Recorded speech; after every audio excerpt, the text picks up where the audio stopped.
Hi, I'm Bill Woodard. Welcome to the June edition of the Smith County Chamber Corner.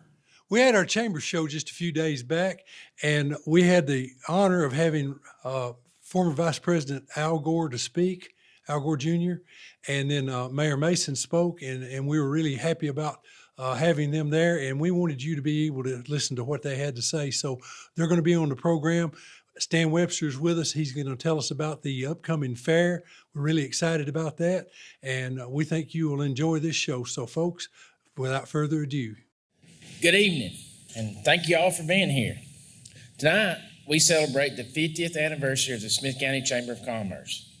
The Chamber has been a vital partner in Smith County's growth and development over the past 55 decades. The list of wins and accomplishments are quite lengthy throughout the years, from the Smith County Industrial Park that has provided jobs for our neighbors and families, to the recent efforts to highlight and increase tourism, and so much in between. Tonight, I offer my heartfelt thanks to the men and women that had the vision to create the chamber. Smith County would not be what it is today without their sacrifice and dedication. As I was reflecting back over the past year and preparing for this speech, it dawned on me that I want to thank you all for your prayers and encouragement over the past year. 1 year ago this week, actually 1 year ago tomorrow, we found out news that changed our world. My wife Amanda was diagnosed with breast cancer. She's fought her battle, and we had her last treatment in the major snowstorm in January. She was worried to death that she wasn't going to make her last treatment, and I said, honey, if I got to call and get a bulldozer to get you down there, we're going to get you to that last treatment. She's cancer-free, and we no longer take each day for granted. I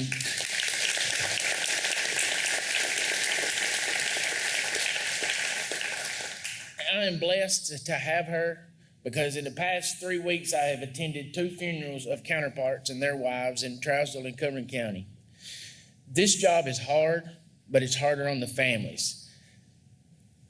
I couldn't do this job without her, because she's my biggest fan, but she's also my best critic. And I don't want to imagine doing this without her. And also, I reflected back over, I came to the time in October when I told the story of mine and Bill's adventure in the electric car. In respect to our featured speaker and his beliefs of electric cars, I will not tell that story again, nor do I share those beliefs about electric vehicles.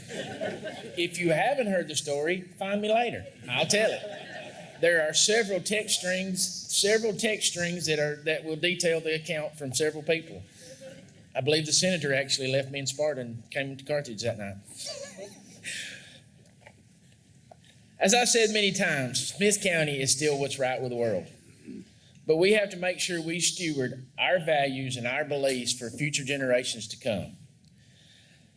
Our world rapidly changes, and we learn to adapt. This year, I had the honor to be selected to Appalachian Regional Leadership, and I, along with 41 others from the 14th state Appalachian region, are fellows of the 23-24 class. I was excited to be included, but apprehensive at best. As I looked at the list of my classmates before the first class, I was reminded of the song of our childhood from the program, which one of these things is not like the other. Because I'm in a group that's a lot of PhDs and doctorates. I'm just a rural county mayor trying to keep a county progressing. But I've learned that we may be different, but we share the same desire to make our communities better. I was in Kentucky last week learning about tourism and how it helps your community. And that's just one of the many topics that I've learned about. And my goal is to take the information, the connections, and the knowledge from this experience to continue to make sure we are making Smith County better every day. As a county, we face many challenges and changes, but tonight I want to share information on a few topics of importance. Number 1 is our financial standing, number 2 being our county roads, and number 3 being solid waste or the landfill. First, we'll discuss our financial standing. In June of 2019, 10 months into my first term, we finished the year with a little over $300,000 in cash. Steps were taken to alleviate that problem. One of those steps was not popular, as it raised revenue through property taxes. And at that time, I promised you, the Smith County citizens, that when the county reached a better financial standing, the county would decrease part of that tax increase. We reached it in 2 years. Now, some have criticized that decision, and we can debate all day long whether we should have or should not have. But at the end of the day, I gave you, the taxpayers and citizens, my word that I would do it. This year, in June of 2024, we will end with over $8 million in cash and fund balance. We have worked to become more efficient and effective and transparent in all that we do. While $8 million seems like a lot of money, we will continue to find ways to get the most bang for our buck. A couple of projects that I like to see funded over the next year is to beginning to rehab our historic courthouse. Preliminary estimates say it's going to be over $1 million to just replace the windows and the heat and air. It is something we have to do, even if it's in phases, to preserve that and maintain our historic building. We have searched high and low for grants. We've not been successful in winning one, but we will continue to search for other funding to offset local dollars. Hint, hint, Senator Bailey. Mr. Hale. Another project is we're looking to try to build a new emergency services building on the property the rescue squad acquired from the Agee Farm on the bypass in Gornsville. We received a grant a couple of years ago to purchase a new rescue apparatus for the south side. Because of the call volumes increasing on the interstate, we felt that we needed one over there. So we'll need a place to keep it.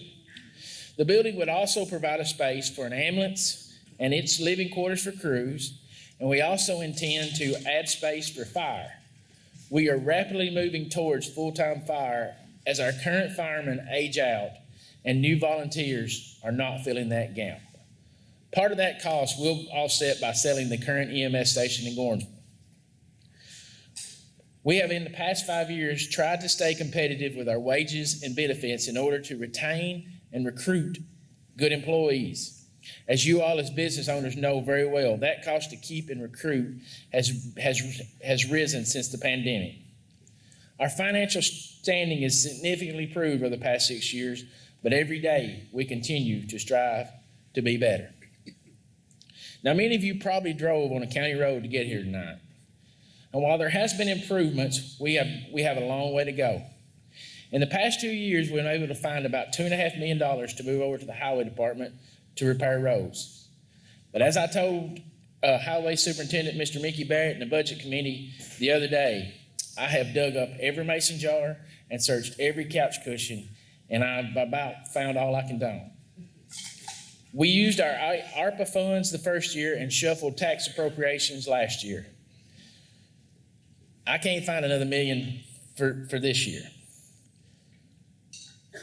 We did a road study last year, and the number came back just to get our roads to a fair condition. Now, we understand we have 411 miles of county roads.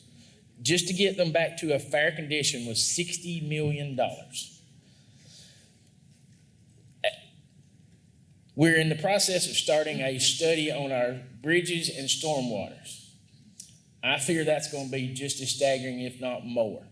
And I'm afraid of what some of the reports will come back to tell us on our infrastructure as far as stormwater removal. In today's world, to tar and chip 1 mile of road is about $60,000, and that's us doing it ourselves with the equipment we have. A mile of pavement is around $250,000. So the numbers are staggering. The prices have gone up. So Road Commissioner Mickey Barrett is doing all he can with not enough equipment, not enough staff, or not enough funding. We must work together as government and taxpayers to find a way to keep funding flowing to the highway department for Mr. Barrett. Next is solid waste. In the late 80s, county executive at that time, C.E. Hackett, opened a landfill in Smith County, Tennessee. While none of us here today would even attempt to try that, The fact remains we own and we operate a landfill in Smith County. Smith County residents are allowed to dump for free at our 6 convenience sites when they are open. Not one penny of Smith County local tax dollars goes into running that landfill. We maintain and run it by long-standing contracts with neighboring counties. Through the hard work of Johnny Lee and his crew at the landfill, through efficient and effective operation, it's in a much better shape financially today as well. But bureaucratic and regulatory challenges are surfacing every day. The Commissioner of the Department of Environment and Conservation has stated numerous times that counties need to get out of the landfill business and sell out to the private sector.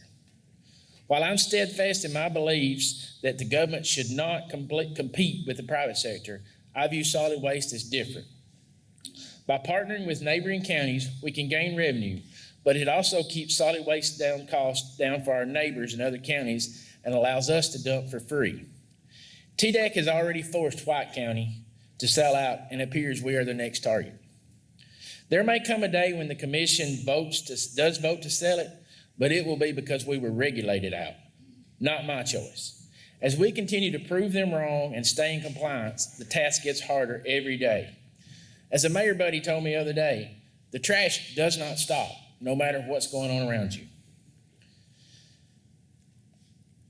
And it's also been stated in studies and articles that the cost of disposing solid waste may catch or pass the cost to educate our students in the next 15 to 20 years. We will work to not let that happen here. In closing, I will say we've come a long way in 6 years.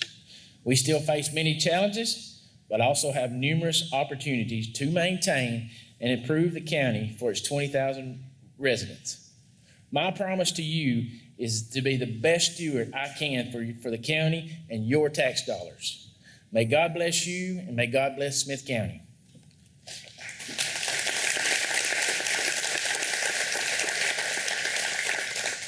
And now I will introduce our featured speaker, former Vice President, Mr. Al Gore.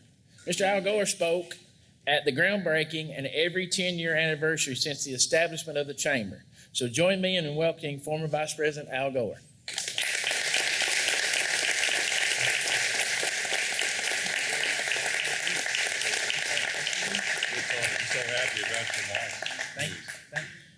I'm saying I'm so happy about your health news. That's wonderful. And ladies and gentlemen, thank you so much for the privilege I have of speaking at this 50th anniversary of the Chamber.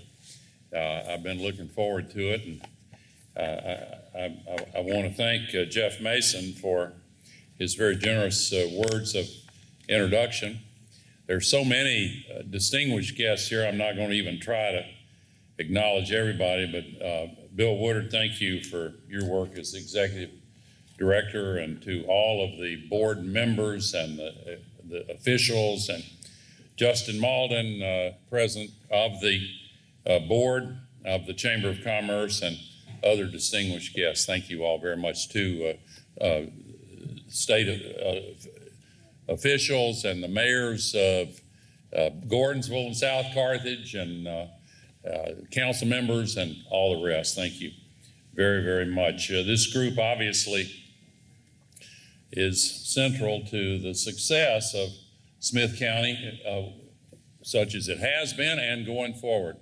So I really do appreciate the invitation here. And I want to congratulate the people who won these awards. I know a lot of thought went into that and a lot of work went into winning them. Earlier, there was mention, Bill, of Jerry Futrell, and I just wanted to say a word since you brought up Jerry. I miss him a lot. He was one of my family's most cherished friends. My parents, really, I'm thinking of mainly, but me too. And he was, of course, the first leader of the Smith County Chamber of Commerce. He was an incredible advocate for this county and a protector of this community. And in addition to the leadership of the Chamber, He was a city councilor, a county commissioner, hospital administrator, and so much more. But to me, he was a very close and true friend. He was especially close to my parents, as I mentioned, and I remember how many Saturday evenings he would be up there at the farm watching Lawrence Welk on television.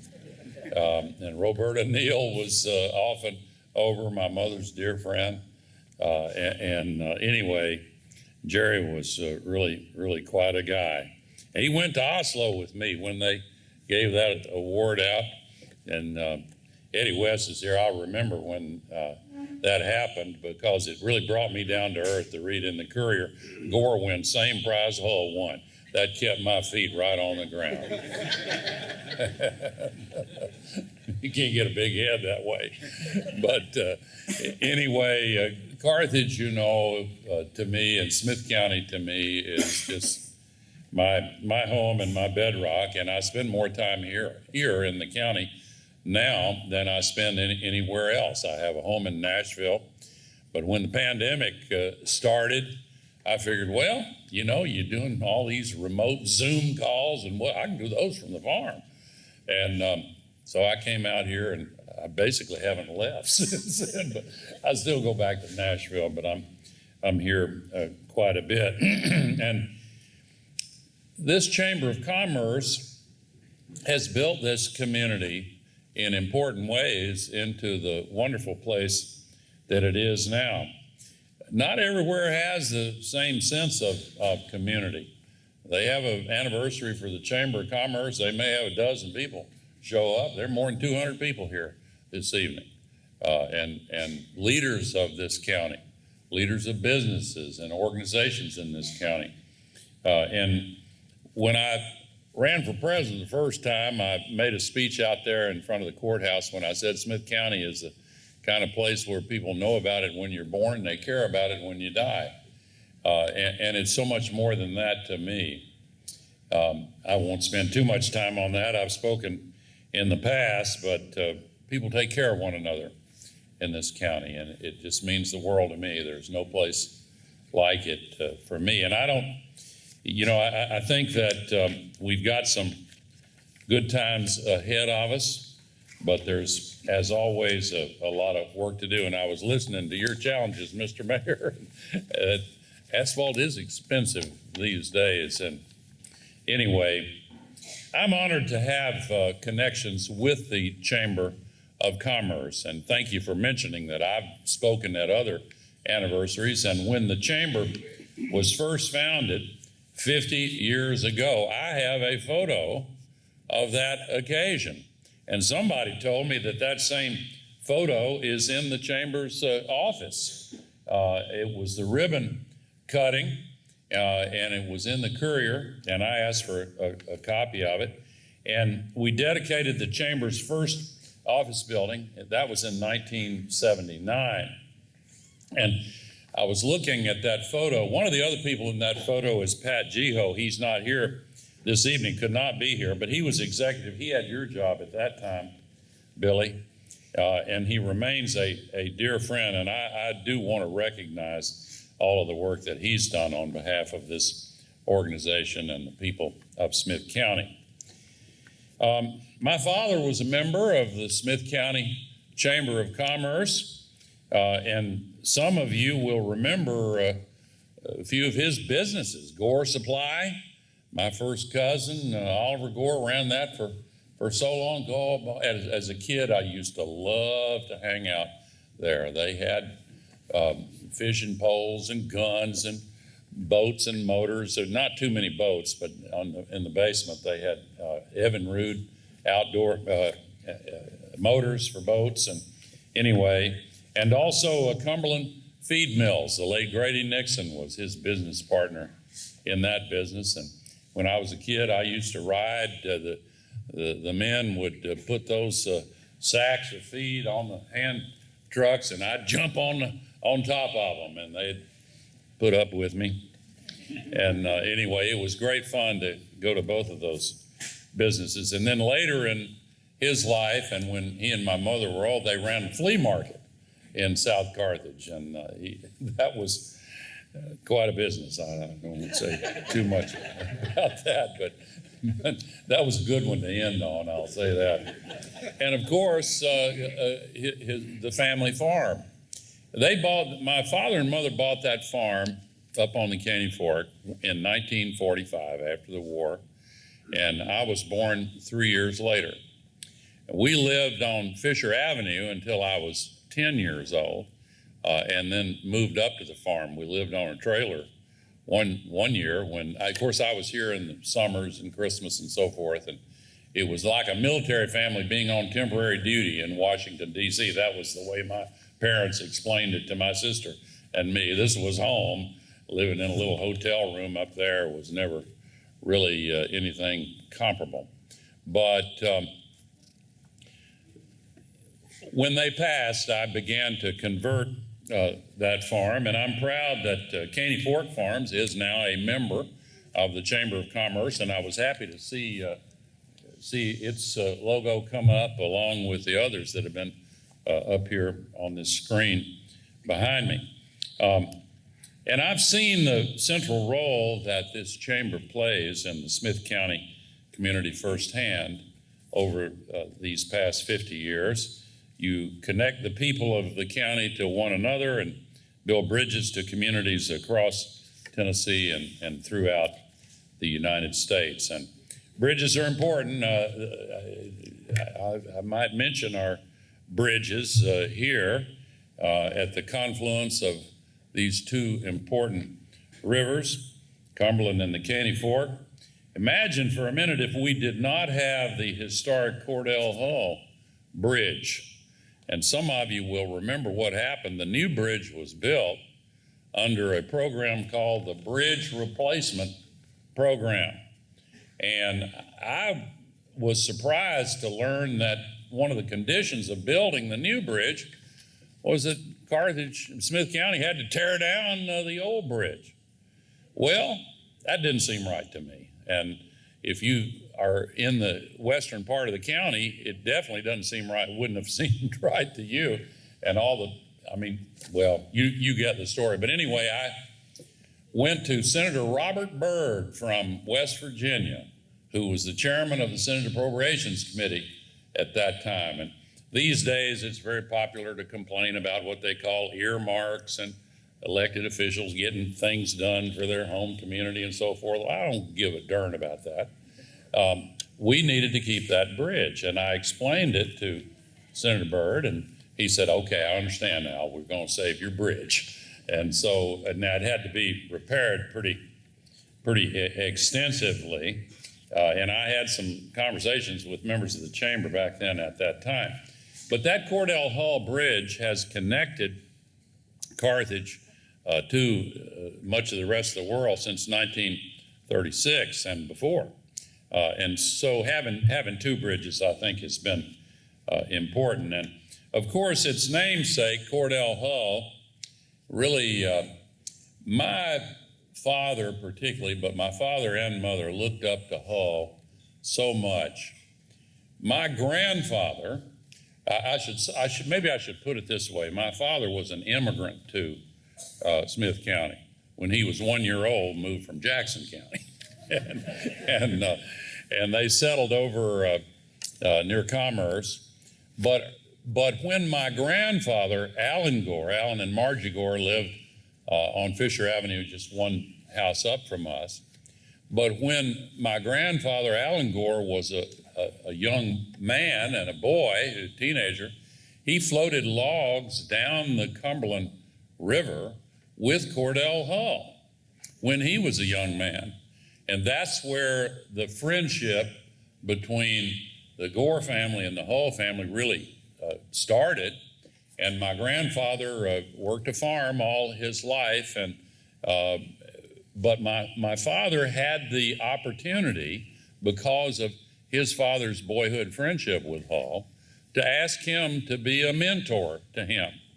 They just thought Cordell Hull was just the greatest man that had ever lived.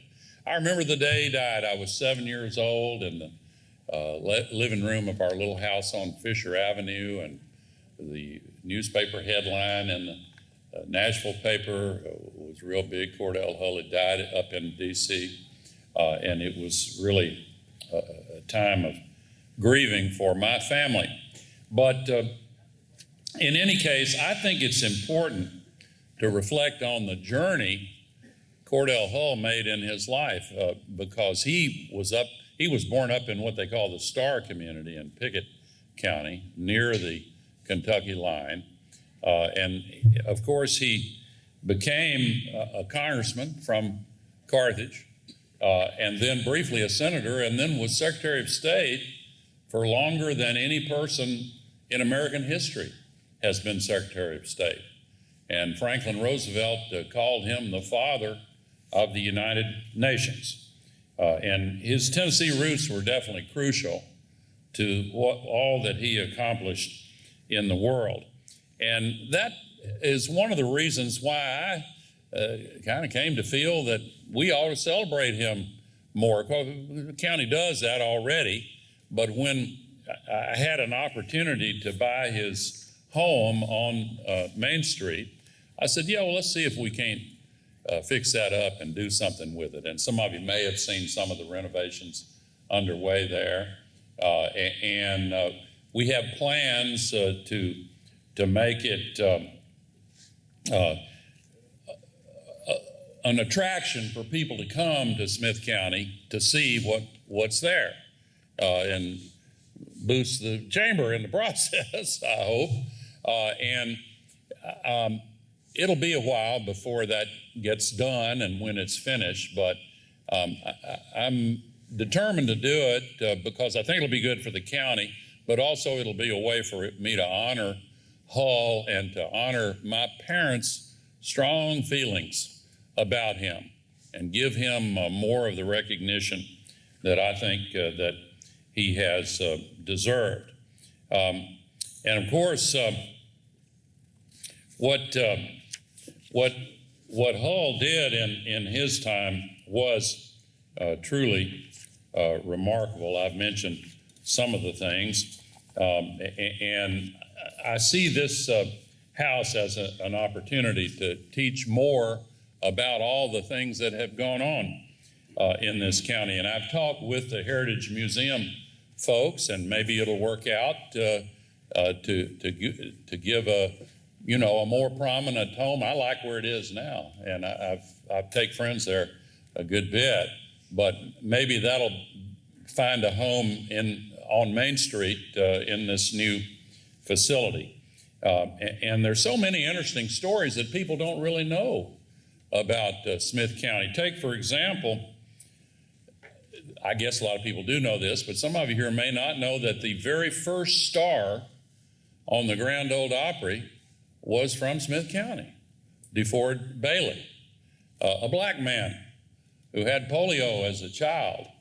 And to distract him, his parents gave him a harmonica.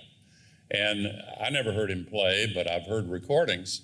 And people who spent time with him said he could make that harmonica do anything.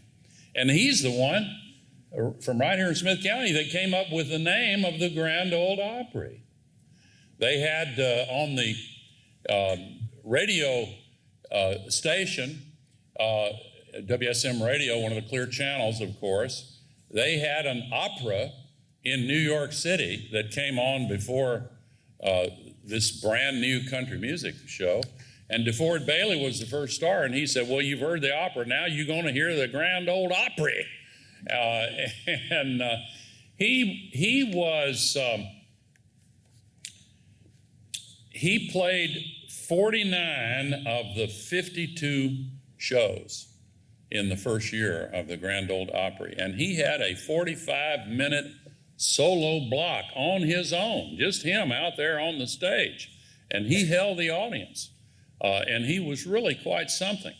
But of course, in those days, segregation was terrible. And when the country stars would go on the road, he hooked up with Uncle Dave Macon, and they developed a system where he would pose as Uncle Dave Macon's valet so that he could stay in the hotels that otherwise would not allow a black man to stay there.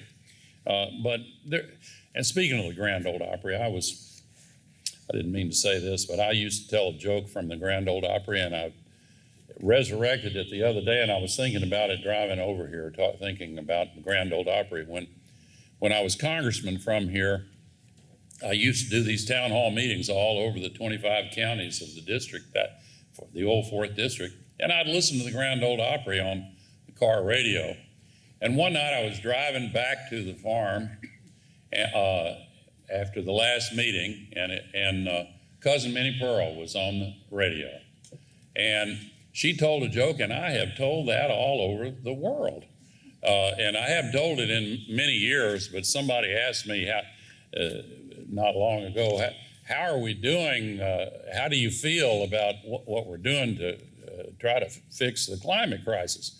And I said, well, I feel fine. And I said, that reminds me of a story that Cousin Minnie Pearl told. And she told about a farmer who was involved in an accident, and he sued the other driver for damages.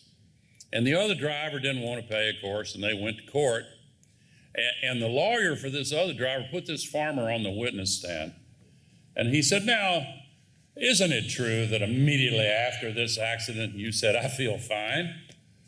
And the farmer said, well, it's not that simple. You see, I was taking my cow to town in the back of my truck, and this fellow came driving across the center line, and the lawyer said, well, Your Honor, we don't hear a long, involved story.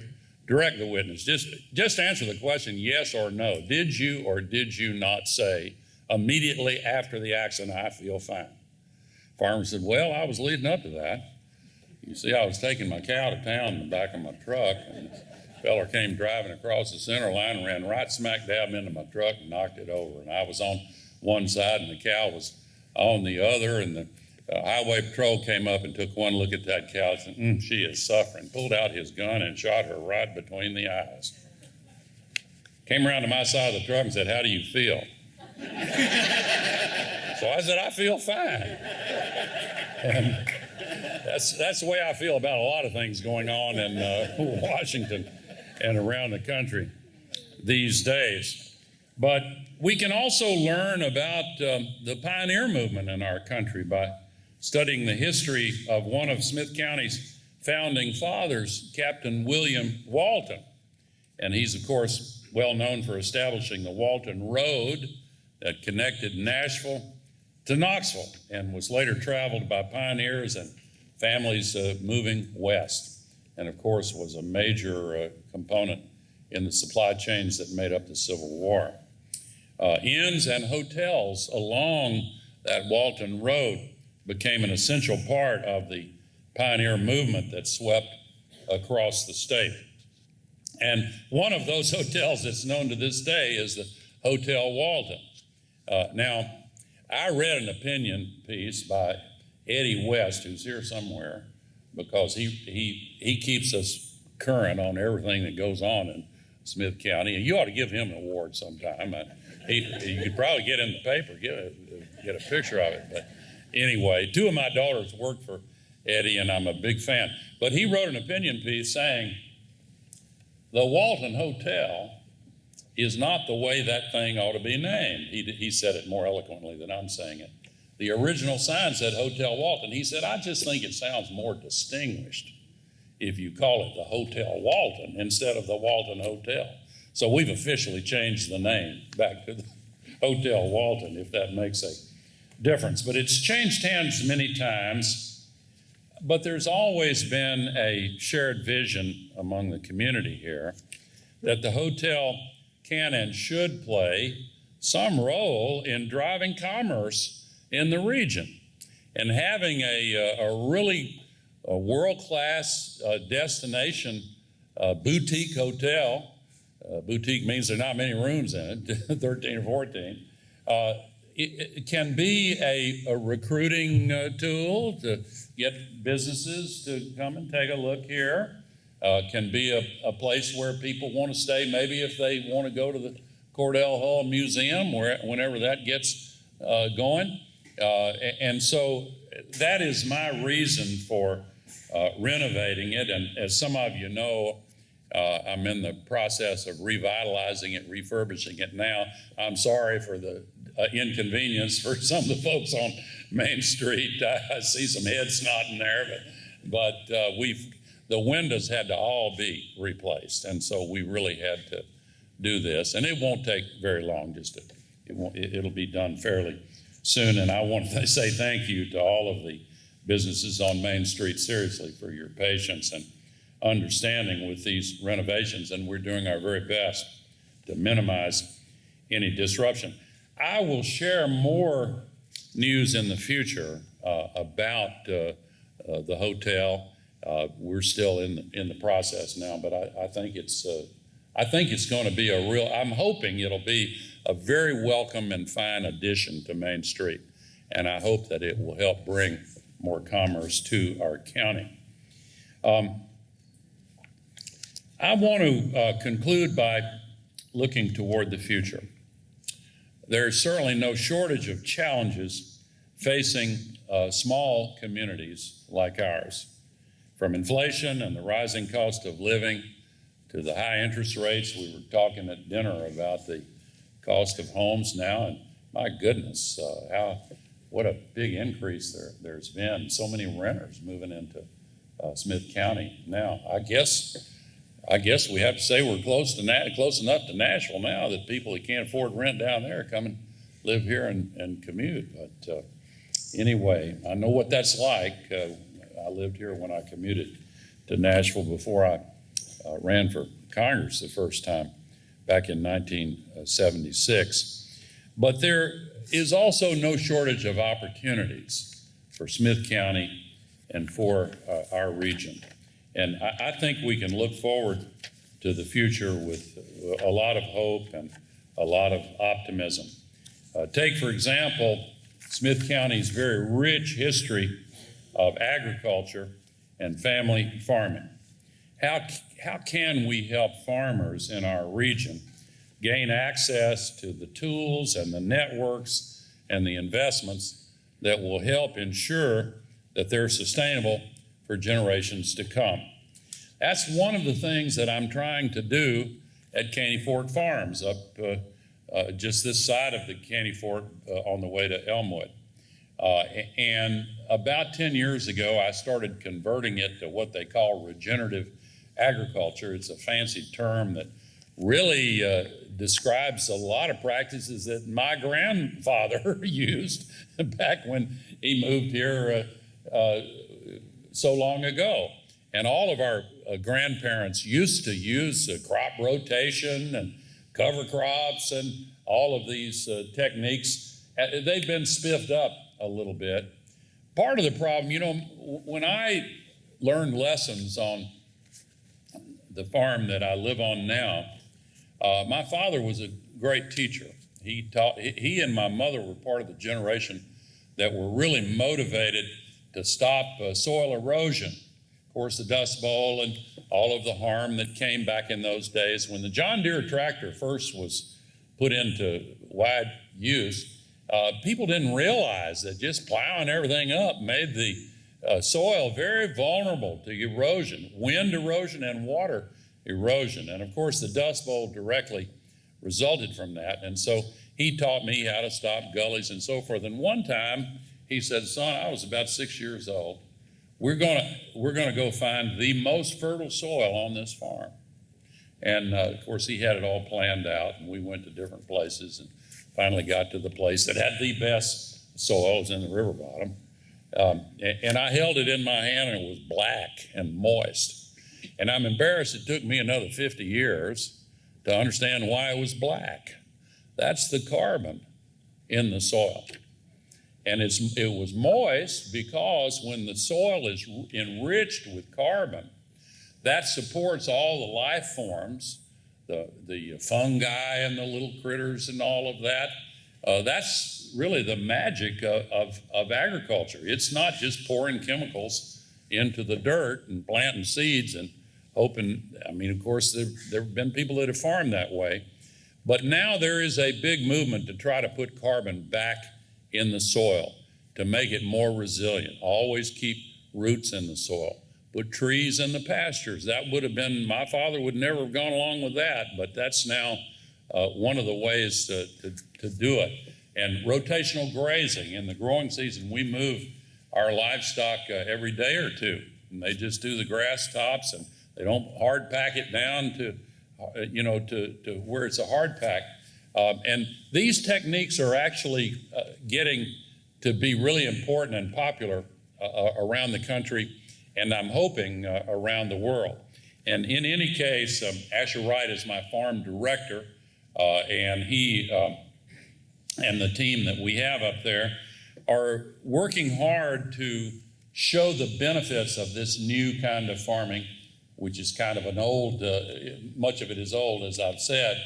And we have a conference every year up there, and we have farming and soil experts come in from around the country and from places like Ohio State. And we're a research center as well. We do the soil carbon drilling to take samples all the time, because if we can successfully build up the soil carbon, that's the best way to take it back out of there, because we got too much up there. Don't worry, I'm not going to go into a long thing on that.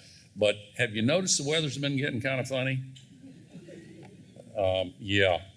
And anyway, I'm optimistic that we'll be able to solve that as well. And solving it is not just about farmers, but Caney Fork Farms right here in Smith County will be a place for regional meetings of farmers who are moving into this new technique. And I'm excited to have them come. Maybe some of them will stay in the Hotel Walton. I don't know.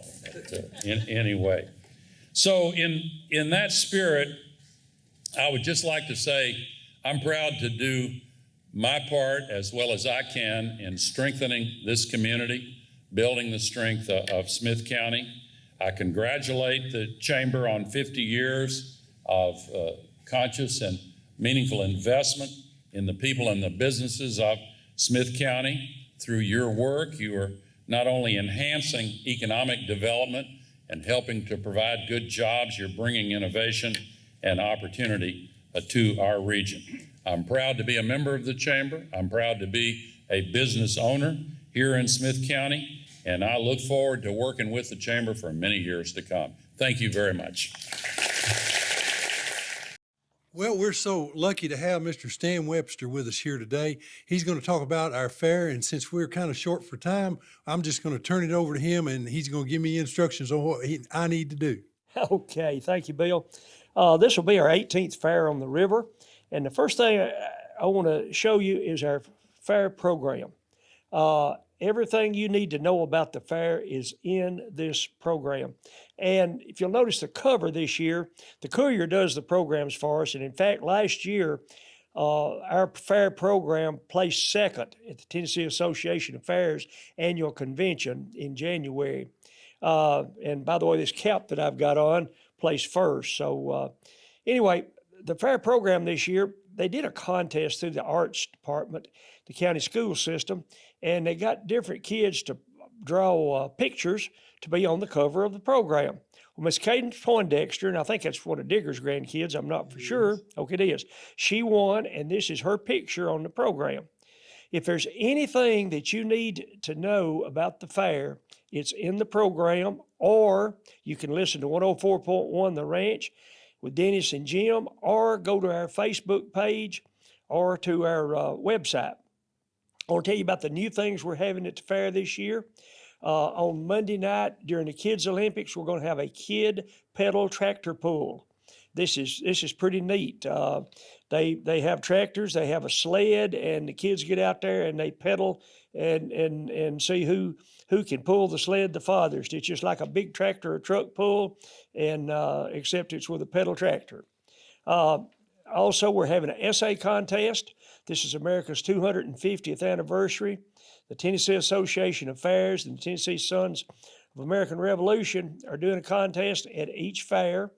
And the winner at the county level will go on to the state level. and the state winner is eligible for $500. Now, don't ever say that you can't win at Smith County Fair and go on to the state level and not win. Last year, our apple pie contest winner, Miss Julie Wright, went on to the state fair and won it. So Tuesday night, we're having a four-wheeler rodeo. Now, four-wheeler rodeo, it's kind of like a horse rodeo or something to that event, except they use four-wheelers. They do barrel racing, they do pole racing. Group of us saw this being done at another county fair that we visited, and we decided we'd try it here this year. Monday and Wednesday night will be student night. That'll also be discounted armbands. By student night, it is for an adult. If an adult will buy a ticket, he can get 2 kids in free. Monday night is also Veterans Night. All veterans and their spouses are allowed in the gate free. That's also our flag retirement night. Now let's talk about Tuesday night. This is going to be our big night. This is something we've never done. Todd and Angie Skurlock out at Safeway have bought the gate. By that I mean they are buying everybody's ticket into the fair.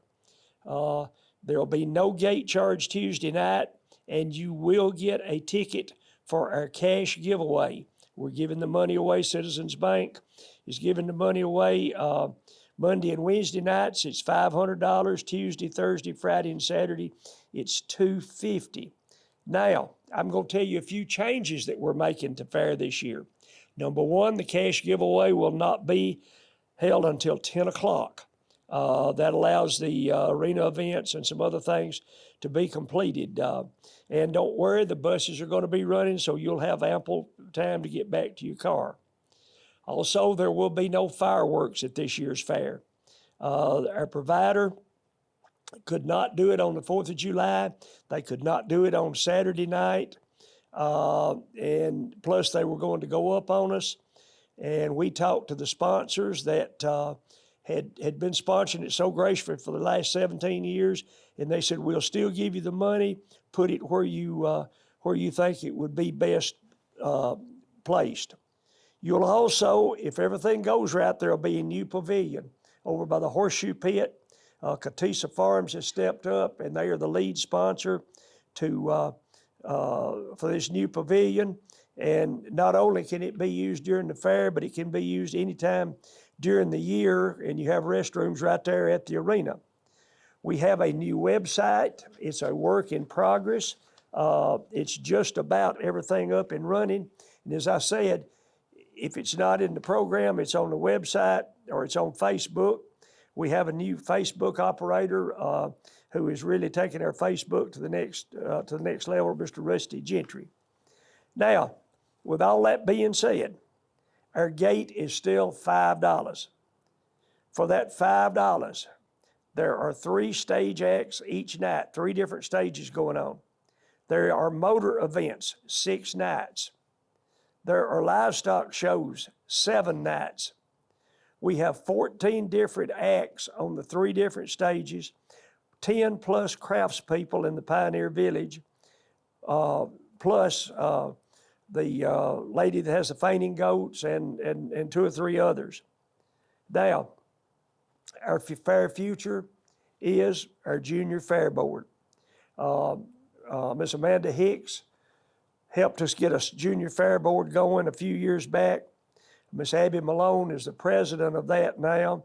We have 25 plus juniors that are helping us. When you come to the fair, you'll see these juniors everywhere. They help us with events. They are actually doing the Kids Olympics on Monday night. They're taking that job over. Now, as I said, all the rules, all the regulations are in the program that Bill's sitting here flipping through, or follow 104.1 The Ranch. They have stuff on there all the time. Go to our Facebook page or to our website, and you can find any information that you might want concerning their fair. Or if you can't find it, give me a call, 615-683-7869. I may not have the answer, but I can tell you where to go. Now, getting back to the $5 gate charge. The only way we can do this is with corporate sponsors. Our Diamond Elite sponsor this year is Safeway. They're buying that Knights Gate. They are cutting us a very nice check. Our Diamond sponsors, these are $3,500 sponsors. Citizens Bank, DTC, Sanderson Funeral Home, Wilson Bank and Trust. Our Sapphire sponsors are the $2,500 sponsors, Bates Ford, Rackley Roofing. Our Emerald sponsors are Bonnell, Smith County Bank, Smith Farmers Co-op, UCEMC Cares. Gold sponsors, Clark Lumber, Kyle Owen Farms, High Point Health was Ascension St. Thomas, Powell Meadows Insurance, Smith County Hardware, State Senator Paul Bailey, U.S. Congressman John Rose, Wildwood Resort. Our silver sponsors are Discover Realty and Auction, Farm Bureau, Farm Credit, James Gang Amusements, Poindexter Realty and Auction, Powell Tire Store, Project Hometown Help, Roofix, Smith County Animal Clinic, Teresa's Gifts and Tanning Salon, and State Representative Michael Hale. It goes on, we have a bronze division, and we even have down to a Friends of the Fair.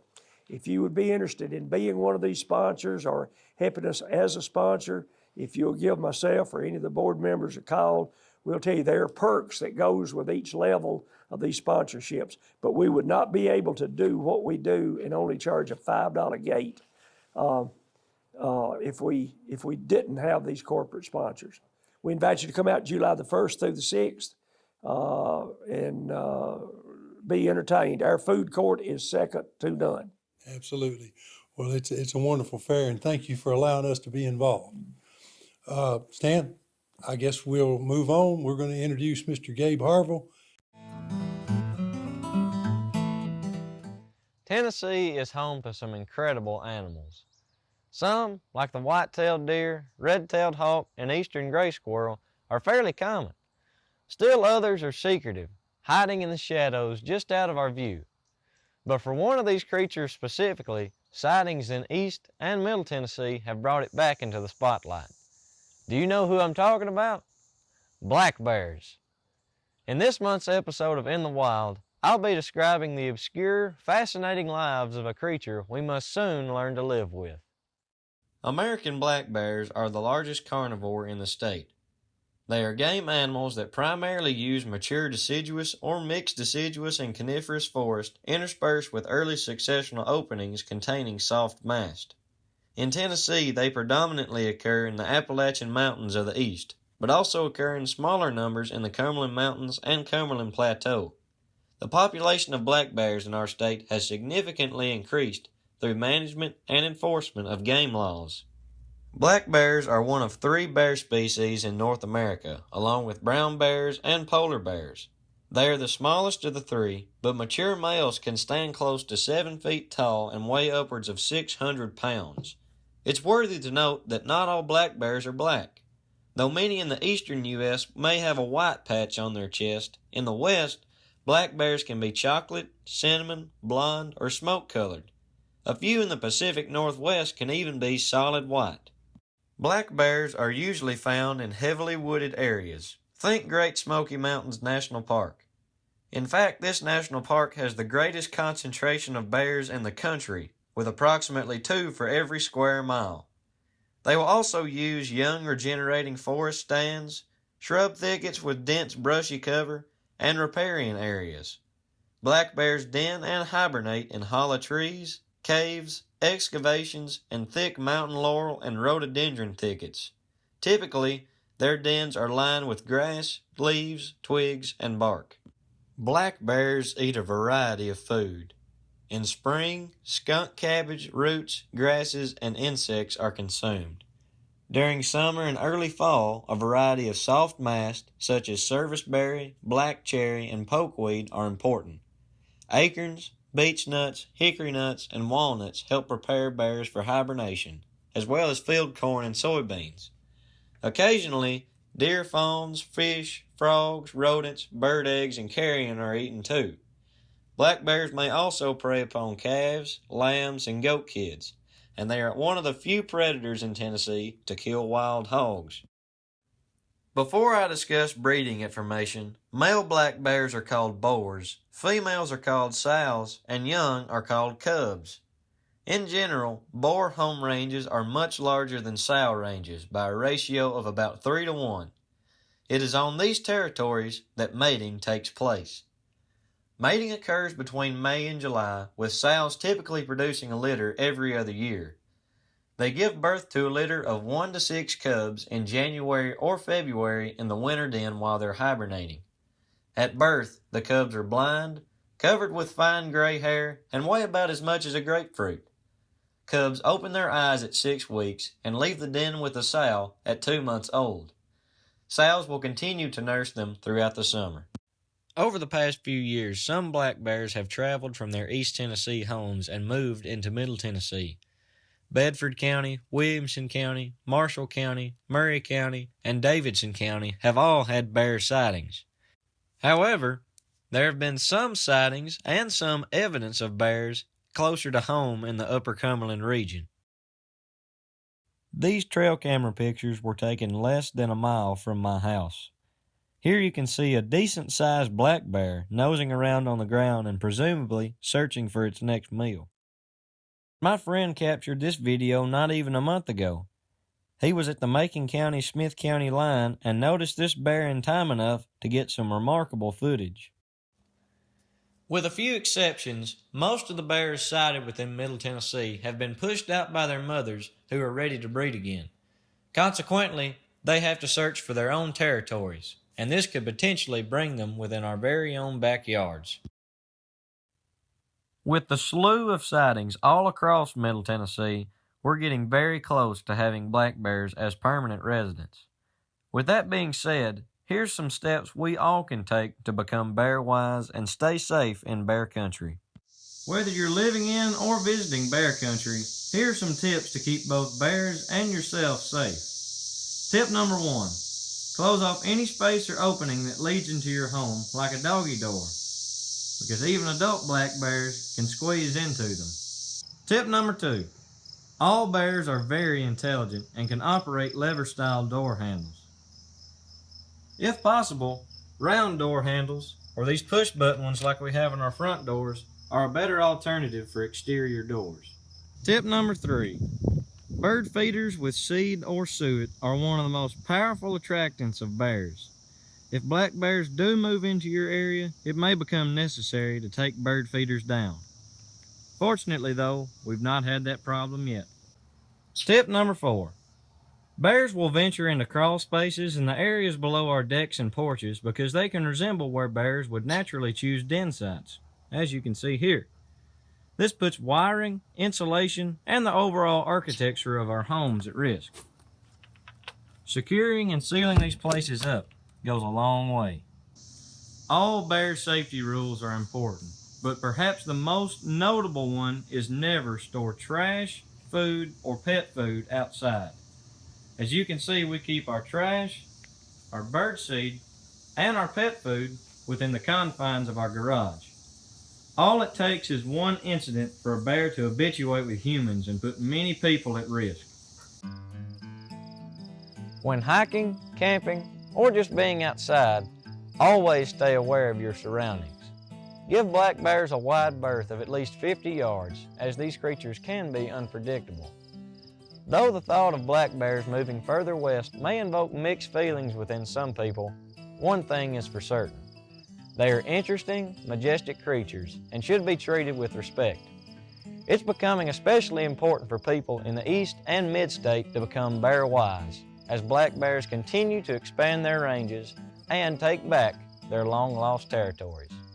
Until next time, I'm Gabe Harville, and I hope to see you in the wild.